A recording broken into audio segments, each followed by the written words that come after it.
I've been traveling around. Those of you that's never been to Oklahoma, don't go. That's the most God-forsaken place. In my prayers at night, I'd say, God, just get me out of Oklahoma. And God would say, where in the heck's Oklahoma? And I say this too, not just because I'm here. I was recently up in New York State, and I said the same thing. Every American should go to Huntsville, Alabama once a year just to get in touch with reality. Now let me explain that to you. This whole world is so complicated, we can't keep up with it anymore. The people in Huntsville are single-handedly trying to keep it simple. I'll explain. The main thoroughfare through that city is called Memorial Parkway. They built a big shopping mall there. They named it the Mall. I like that. Here's what they would have done somewhere else. They would have appointed committees, spent thousands of dollars to come up with just the right name. Not up there. They went to the people and they said, what should we name this? And the people said, well, what are you building?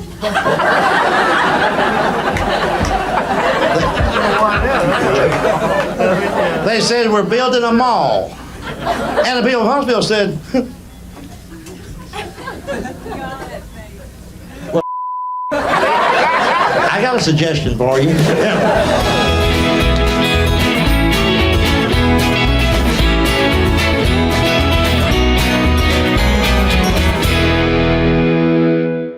You started 33 years ago. 33 years ago, yeah. And you went to college and took a course in stand-up comedy? Yeah, that's how it went. I was educated on the road. Yeah, on the road. Yeah. All right, so you started with nothing. Did you practice? Did you know when you were going up that you were going to tell some jokes? Have you always been, were you funny as a kid or what? I thought I could do it. Yeah, you know what? Let me jump in here for just 1 second, and I'll tell you what James did. That a lot of people that have no memory of whatsoever. James actually was the first comedian that was a businessman that I've ever met. Okay, because he was doing stuff. He was making money. Okay, he realized, you know what? I have 300 captive audiences here. If I give them something to buy, they will probably buy it. So he started selling stuff. I mean, hell, I did. You're doing selling shirts. Hell, where would you see? How many things did you sell at one time? Oh God, I still sell. Yeah, I know you do, but I mean, I know Foxworthy. I think he aped everything that you did as far as marketing was concerned to sell stuff. I mean, he saw James was making a lot of money selling stuff on the road. We were talking. The guys would ask me about that. Yeah, because there was no CDs then; they were cassettes. Right. The first thing I started selling was shirts. Right. And then I started doing these cassettes, and everybody told me I shouldn't do it. They said, if the people can listen to your show, they won't come to see the show. Of course, I didn't agree with that. But what really helped me was I wasn't making much money, you know? And I wanted to stay in the business. And it took a long time for me to become a headliner. It took a while. Because back in the 80s, if you recall, the club owners wanted headliners that they could promote. Right. Wanted some kind of TV credit, some kind of Las Vegas credit. So I was kind of considered kind of like just a local guy from Atlanta. So it was hard to headline, you know. So I had to work real hard to get to that point, you know. But as time went on, a lot of the guys started handling the merchandise too, you know. And I used to do my own press releases. Right. I mean, James really treated it. He treated it like a business. I mean, he was really, I think, the first comic that certainly that I knew of that had ever really truly learned how to market himself. I mean, and he marketed himself. I mean, it was something that no one did that before. They just said, well, we'll go to the club. Most of the guys were more interested in getting high and getting laid than they were doing business. I mean, it was like... Well, I try to tell guys this. I used to tell them, you can get laid more if you got more cash.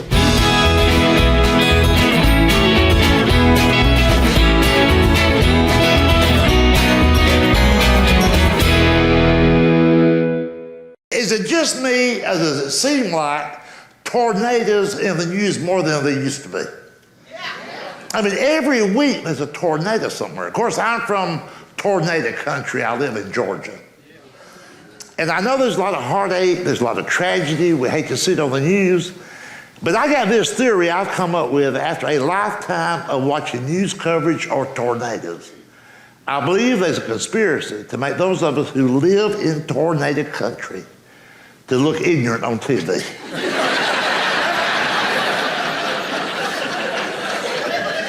Don't you find it odd that after thousands of tornadoes, thousands of destroyed homes over the years, they never can interview anybody that's been to the dentist?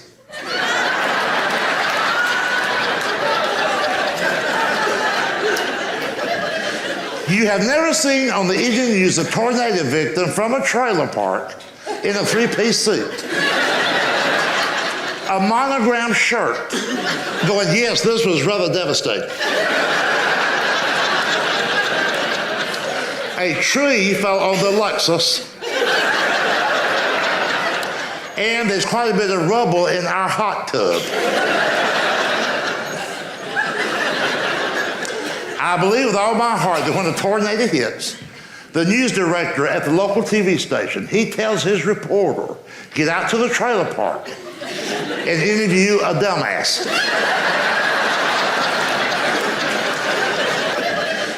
And try to find one who's married to a fat woman.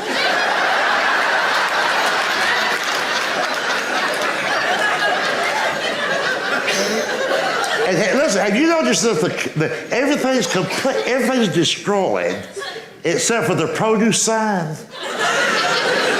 And the camera zooms in on that. Tomatoes for sale, spelled with an R. 45 cents a pound or £2 for $1.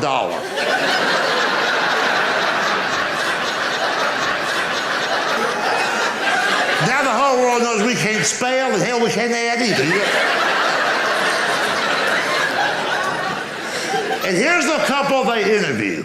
The husband, the head of the household, he's always real sickly, anemic looking, real frail, like 112 pounds. 108 without the belt buckle.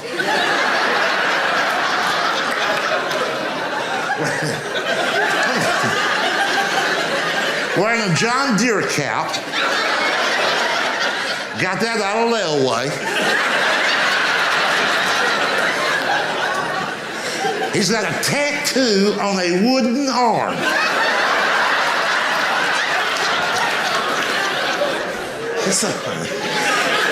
He saw a sign at the mall, tattooing while you wait. He said, hell, I ain't gotta wait.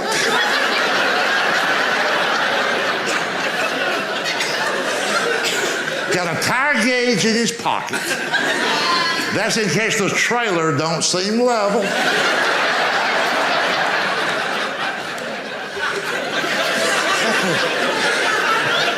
And he's wearing a key ring with 2-pound keys.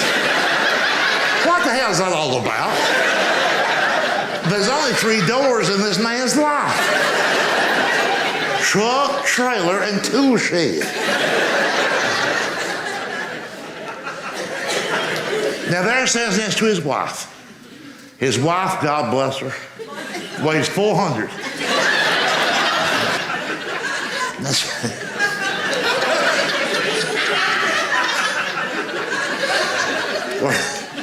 wearing those tight polyester pants. You know, little irrigation ditches and all.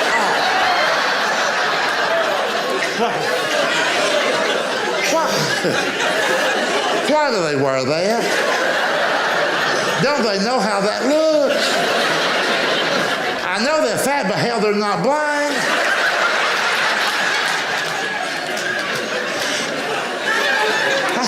How can a 400-pound woman put on tight polyester pants, then look in a mirror and go, all right?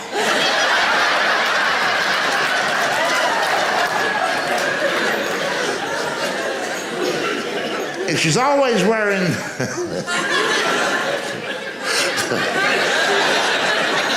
I just thought of this. I'm going to throw it in.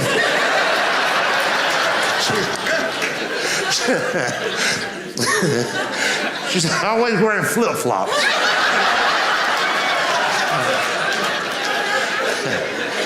Because she thinks her feet are her best feature. And sadly, she's right about that.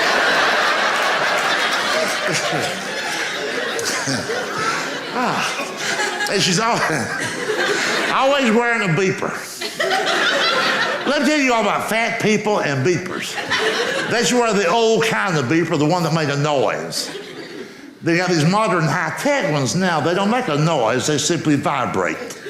Well, trust me on this.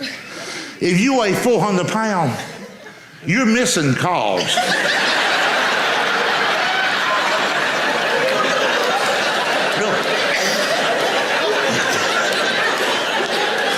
You'll feel something, you'll just think it's sweat, you know.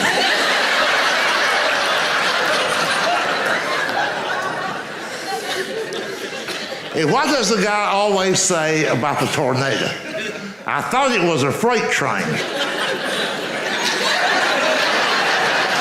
There's not a railroad track within 100 miles. But this rocket scientist thinks the locomotive just made a left into his driveway. Folks, look, I am not the smartest guy in the world.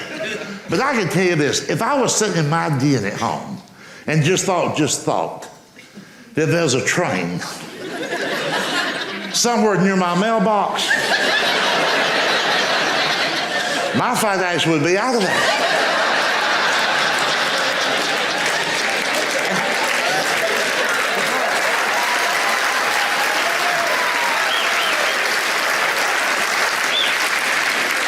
And by the way, let me give you a little tip too. You remember a few years ago when the tornado went downtown Nashville, Tennessee? It went right downtown. Tornadoes just don't go downtown. And to make sure that never happens where you live, here's what you need to do. On the outskirts of your city, put up a decoy trailer park.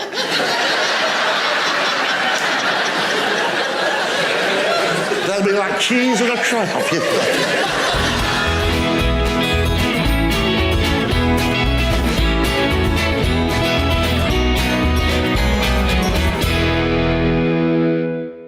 And how often have you heard this? The very moment your friends find out you're afraid to fly, they will kill you with logic. They'll go, you know, more people die in car wrecks than they do plane crashes. I go, so? That's the way I want to go. Damn car wreck. Where I'm from, it's kind of like a tradition. Really, we don't have heart attacks in my family. We just hit damn trees. Usually on the weekend. Just out drinking. Well, see, folks, think about this. At least if you die in a car wreck, it'll give the kin people something to talk about at the funeral home. Have you ever noticed that? When someone passes away the result of an auto accident, at the funeral home, they won't talk about the dead guy. They'll talk about the damn car. They go, did you see the car he was driving? You ain't seen it.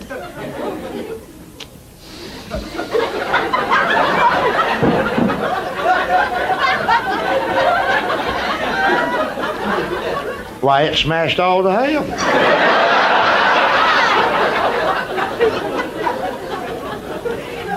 They still ain't found the steering wheel. Well, you can't even tell what kind of car that is. Well, I know what kind it is. I'm one that had to co-sign for the damn thing.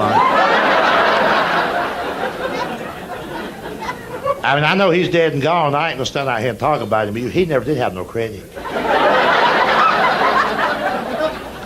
Everything he had was a co-signer. And don't let this go no further. But his house wasn't even in his name. Hell no, his daddy bought that damn house.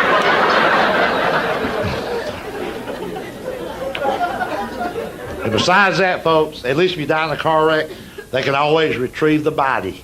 And we need that, because I'm Baptist. You give us something to embalm and some tater salad, we can have a funeral.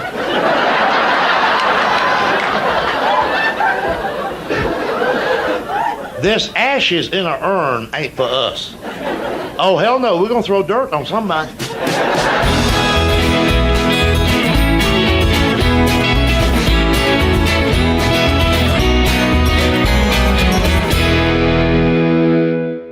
Oh my, see, you gotta learn to have a good time every day. No matter how much money you're making, what kind of job you got, what kind of house you live in, we all have a day that comes along where on that day, we feel kind of sorry for ourselves, like everybody around us has got a better life than us. They're making more money, they got a better house. And we're just tired of Chattanooga, tired of where we live, we're just bored, like the world's going by and leaving us behind. On a day like that, you need some excitement in your life, a spark to your day. You listen to what I'm telling you, I wouldn't lead you wrong. You try this sometime. It is against the law to go through a red light. It is not against the law to stop on green.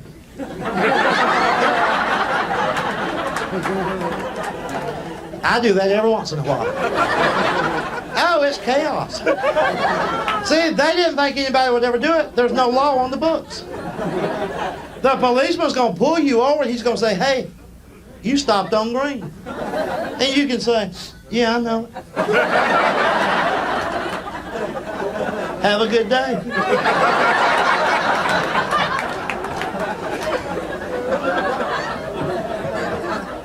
You ever heard somebody say this?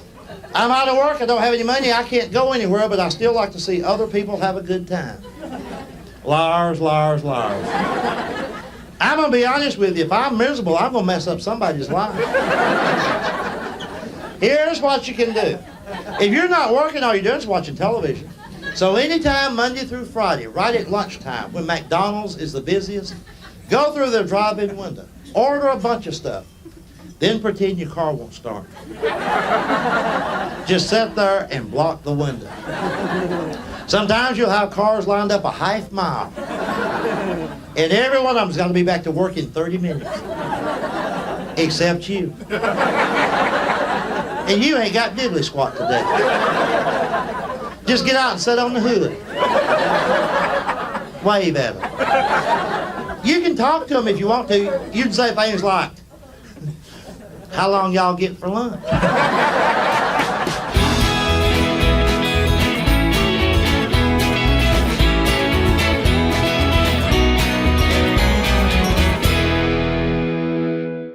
And by the way, have you noticed that's one thing that all of us fat people have in common? We'll do anything in the world to lose weight except quit eating. We like to read books, join clubs. Matter of fact, we like to read a good diet book while we're eating a box of cookies. And I've tried every fad diet that come along. Remember Dr. Stillman's water diet? You had to drink 14 glasses of water every 24 hours. I lost 2 pounds the first day. My bladder fell out.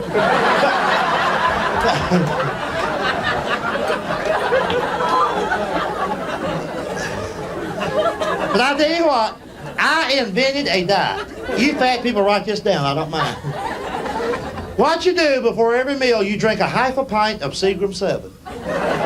You're still hungry, but you can't find your mouth.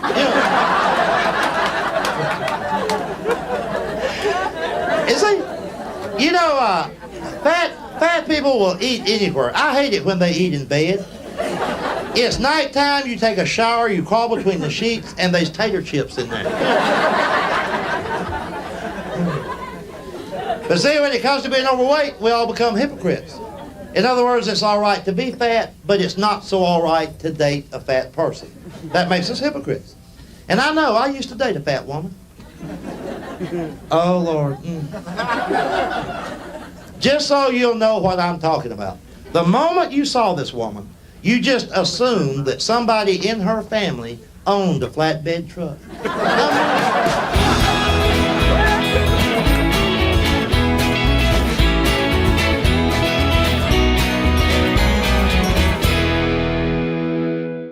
We have so many laws in our country now that are what we call feel-good legislation. Oh, boy. Like the law that just passed in New York State.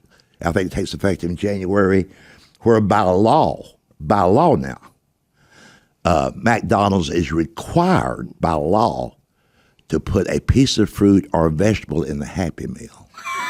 That's the law. Well, you know, we're talking about that nationwide. Here we go.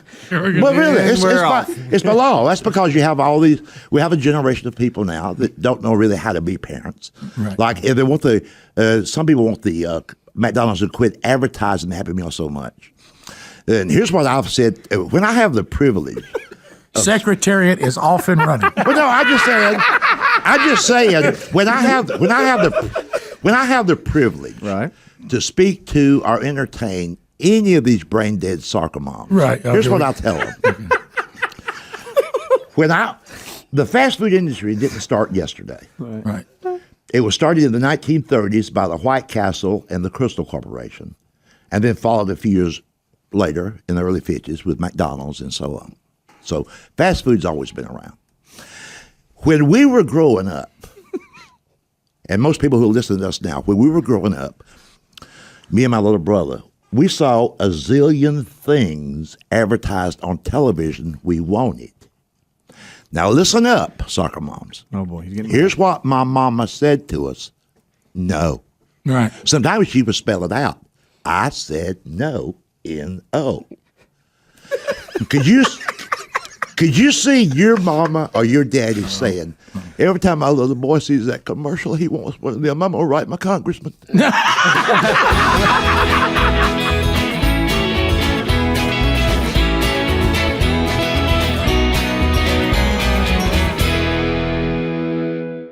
Now, you just have to trust me on this.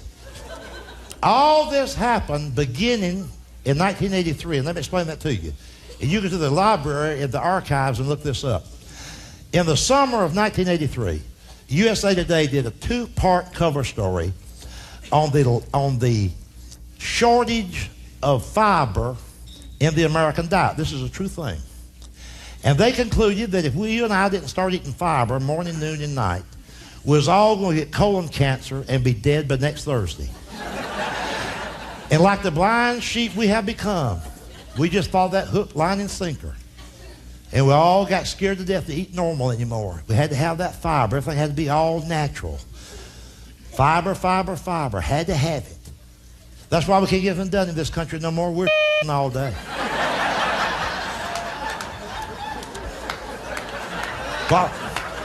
While we're on the crapper, the Japanese are building cars.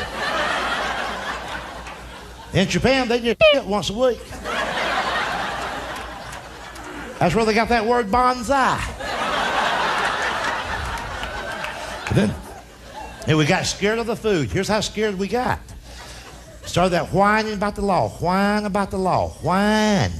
They ought to have a law. We need a labeling law. So that when I buy a can of goods at the store, on the label, there'll be listed everything that's in the can. I need to know before I buy it what's in the can. I need to know. That's why it takes the American people 5 hours to buy groceries now. It ain't the traffic, it ain't the checkout line, it's because you're reading that stuff. When you go to the grocery store next time, watch them. They'll just park the buggy. They'll park the buggy. They'll just park the damn buggy.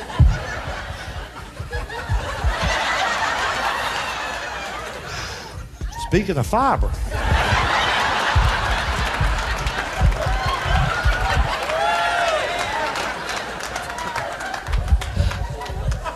But hell, it's what you're used to. They'll park the buggy, they'll start to read it. Just read it before they put it in the buggy. Just read it. Just read it. I'm not a brilliant person, but trust me on this. If it says beans, damn it, it's beans.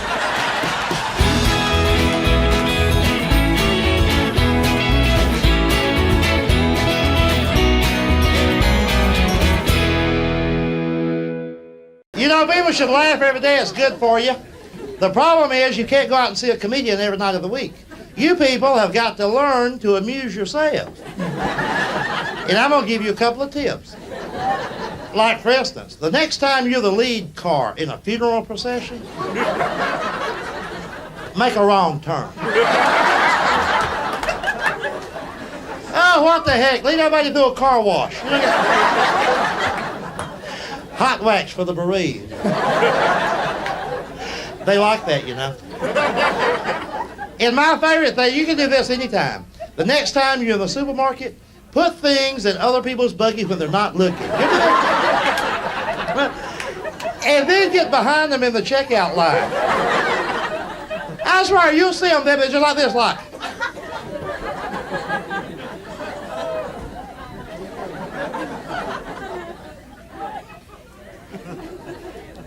I don't remember getting that. Then they'll pay for it.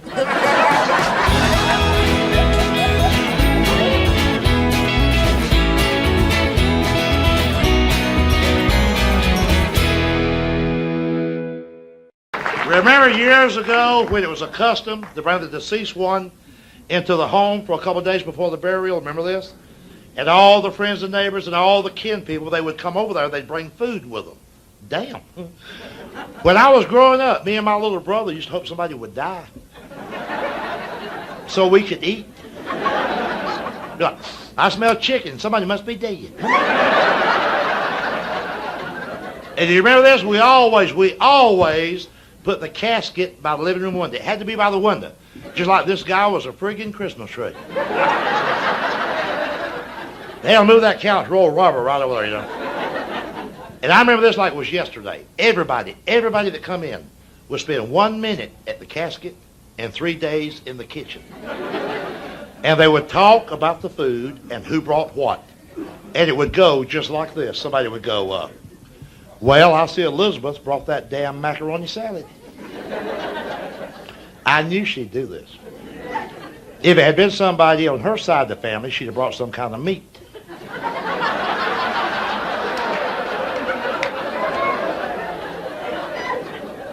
Well, wait a minute, let me tell you one number. Listen to this. A year ago, when her sister's husband died, hell, she baked a ham.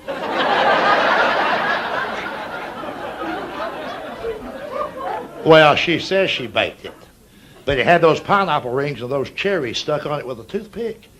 I said, that looks like a damn Kroger ham to me. But I didn't want to start nothing. And then, listen, and just a few months later, her 19-year-old nephew died. Nobody knows why. He just died. I think it was the stab wounds.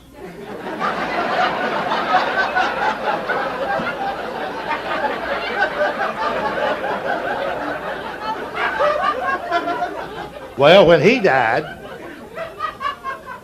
she shows up with 9 pounds of that boar's head roast beef. And that's cheap.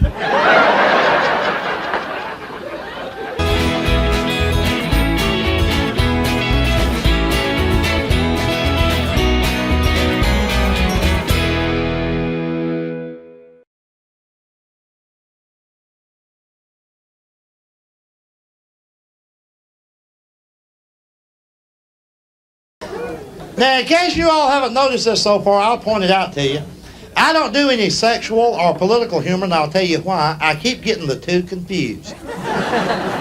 Really, I was on this television show in New York some weeks ago, and they asked me, they said, what do you think about the Middle East position?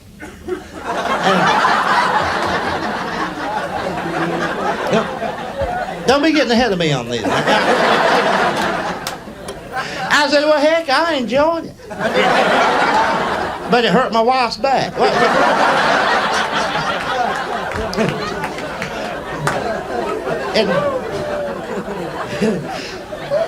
Do you ever think about what dumb things people say? Now, I don't mean dumb things that dumb people say. They're supposed to.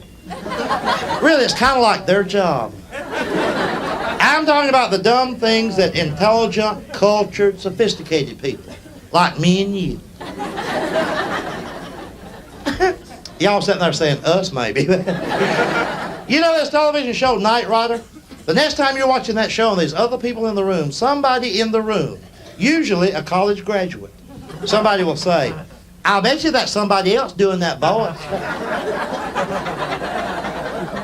You feel like saying, boy, that education's paid off for you. But we don't, though. We say, oh, it probably is. Probably like it's open for debate. You know? And remember when you was a little kid, how somebody that you loved a lot would say things out of ignorance that would embarrass you sometime? My mother would do that. Somebody remember back in high school when you had to diagram sentences? My mother was at a PTA meeting. She asked my teacher, she said, how's Junior doing? That was me. The teacher said, well, he's doing pretty good, but he's having trouble with his dangling participle. True story. My mother says, well, he can't have it. It's been that way since he was 3 years old. What happened was he got it caught in the spokes of his tricycle. Oh, it was off, went right over handlebars. He just laid out there and hollered and hollered. See, when you're a small child, the adult language doesn't make any sense. My mother would come out on the porch and she'd say, if you fall out of that tree and break your leg, I'm gonna whip your butt. And I'm thinking, what a cool woman.